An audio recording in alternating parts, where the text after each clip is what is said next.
My stepdaughter tried to destroy my family, but she forgot who raised my son. There's a photo hanging on the wall of our living room. Me, my son Daniel, and my husband Richard, all smiling under a golden sunset at the beach.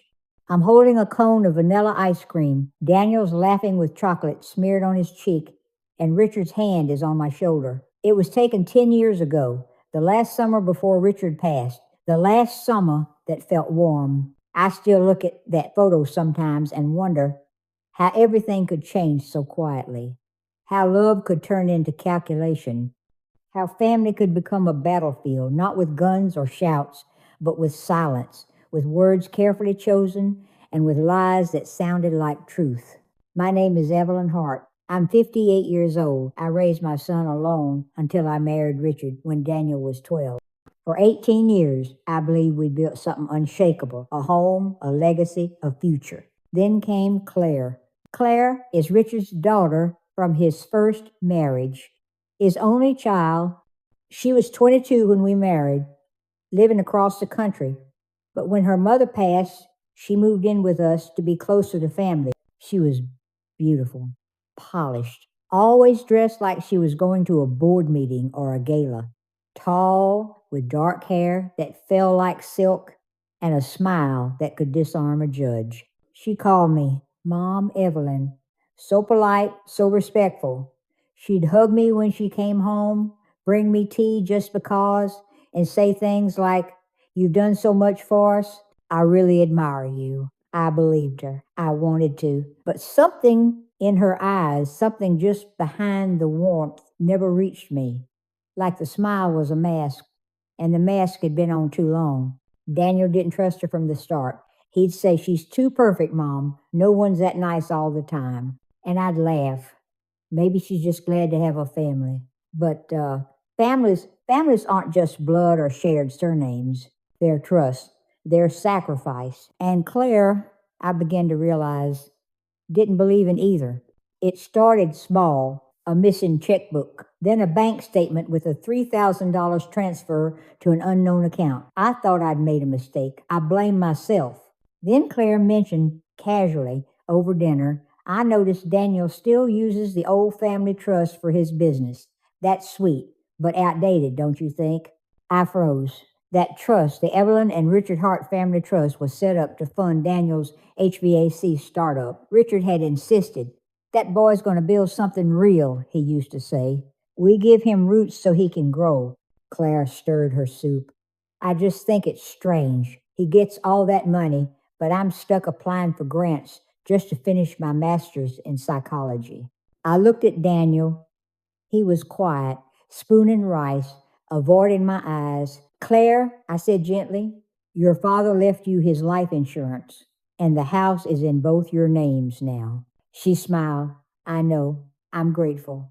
Truly." But her voice had an edge, like grateful was a word she was practicing. Then one night, I found her on the patio on the phone. "I don't care how long it takes," she whispered. "I just need her to believe Daniel's stealing from her. Then trust can be frozen. Then it's mine." I stood there, barefoot on the cold tiles, heart pounding. Stealing? Daniel, my son who delivered groceries at 16 to save for his first toolbox? Who stayed up with Richard during his chemo nights? Who still calls me every Sunday, even when he's exhausted? I wanted to scream, to confront her, but something stopped me.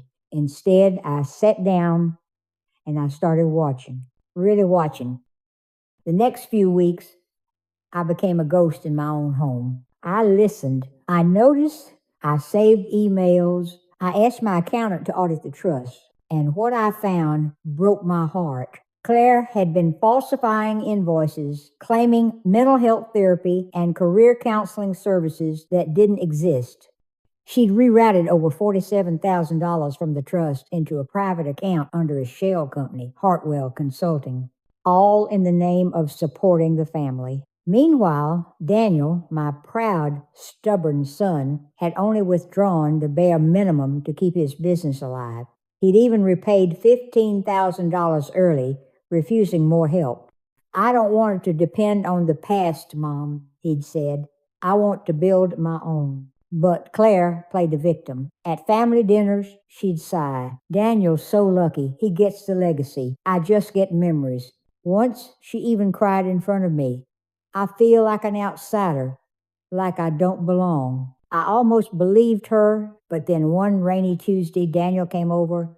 He looked worn, dressed in his work uniform, grease on his hands. Mom, he said, voice low, I lost a contract today. Big one. And I can't afford new equipment. I hugged him. We'll figure it out. He pulled back. No, Mom, I won't take more from the trust. I've already taken enough. I held his face in my hands. You've taken nothing but what your father wanted you to have. You've earned every penny with hard work and pride. He nodded, but his eyes were wet. And that's when I knew I had to act, but not with anger, with truth. I called a family meeting, invited Claire, invited Daniel, set the dining table like it was Sunday, dinner candles, linen napkins, Richard's favorite wine glasses. Claire arrived in a cream blouse and pearls, smiled, kissed my cheek. This is so nice. Family time. Daniel was late. He had a job downtown. When he walked in, dripping wet from the rain, Claire raised an eyebrow. Hard day, Daniel, she asked too sweetly. He wiped his face. Yeah, but we'll manage. I stood at the head of the table. I asked you both here, I began, because I need to say something. I've known for weeks what's been happening with the trust. Claire's smile froze. I don't know what you mean. I do, I said. I know about the fake invoices, the payments to Hartwell, the $47,000 that never helped anyone. Her face changed, just slightly, a flicker in her eyes, like a crack in the mask. I don't know where you got that idea, she said, voice steady. I've only ever tried to contribute. And I know, I contended, that you've been telling people, including my own neighbors, that Daniel is stealing from me, that he's greedy, that he doesn't care about family. Daniel looked stunned. You said that? Claire turned to him, eyes wide. I never said that. How could you think? I have proof, I said. I pulled out printed emails, bank transfers, recorded voicemails. Yes, I'd recorded her phone call legally on my own property. I've been quiet because I wanted to understand. I wanted to know why. You lived here for 6 years, Claire. I treated you like my own. I defended you when Daniel doubted you. I gave you money for school, helped you move, celebrated your birthdays, and you repaid me with betrayal. She stood abruptly. Chair scraped the floor. You have no right. That trust should have been split. Daniel got everything. I was barely mentioned in the will. That's not true, I said. Your father left you the house, his car, life insurance, stock portfolio. She laughed a sharp, bitter sound. And what? Daniel gets the business funding, the legacy, the love. Love, I whispered. You think love is money. I looked at Daniel, my son, my heart. He got love because he earned it. Not by taking, by giving. Claire's lip trembled, but not from sorrow, from rage. You always chose him, she spat, even when I was grieving, even when I needed you. You coddled him, defended him, believed him. And you, I said, never let me believe in you. Not really, because you were always calculating, always waiting for your turn to take. She glared at Daniel.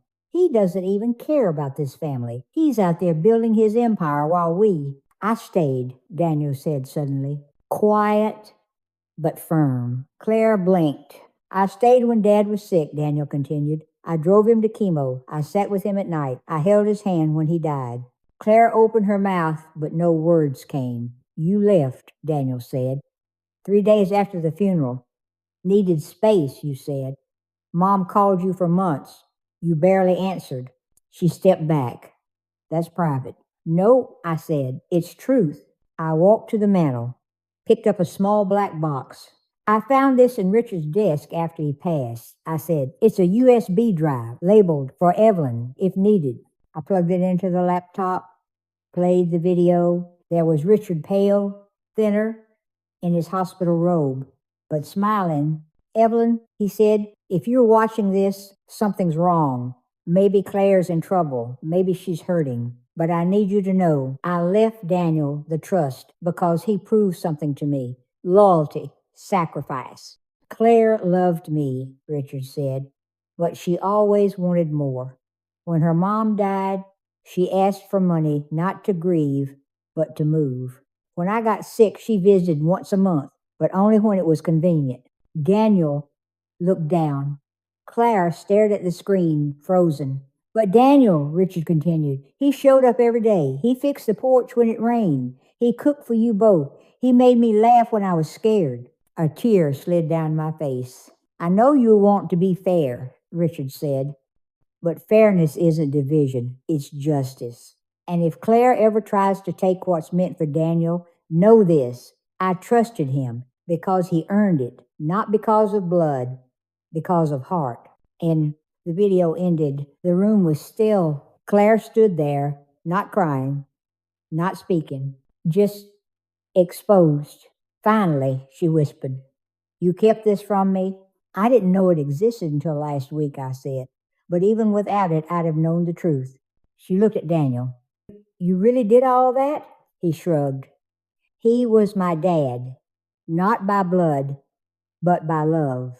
Claire turned away, walked to the door. I'm sorry, she said, voice hollow. Not for the money, I needed it, but for pretending. I didn't stop her. I let her leave. The door clicked shut, and for the first time in years, my home felt quiet, safe.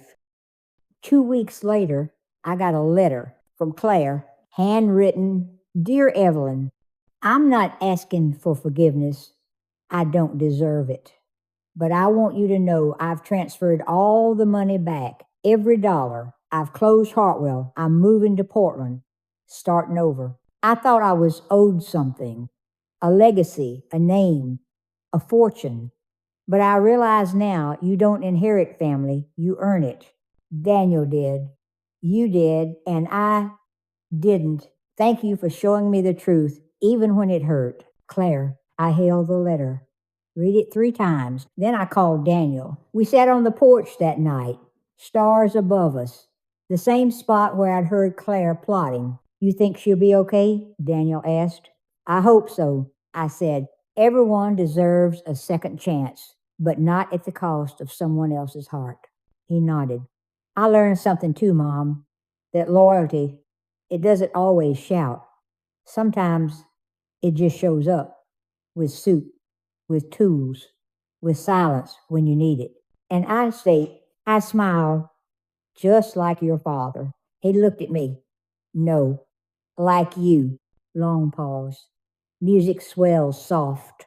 People ask me, how did I stay strong? How did I not break when my stepdaughter betrayed me? Because love isn't blind, it's wise. I didn't raise Daniel to take. I raised him to give. I didn't teach him entitlement. I taught him gratitude. And in the end, when everything was stripped away, that's what remained. Not money, not property, not even a name, just truth and the quiet strength of a son who knew what family really meant. So if you're listening, maybe you're a parent, maybe you're a child, maybe you're caught in a silence that feels too heavy.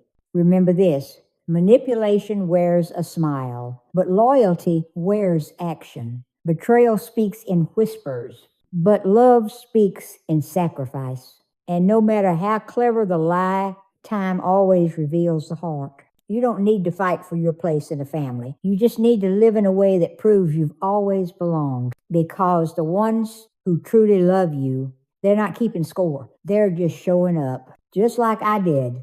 Just like my son did. And maybe, just maybe, Claire will learn to do the same. This is Evelyn, and this is our story. Trust is earned, not demanded. Gratitude builds family.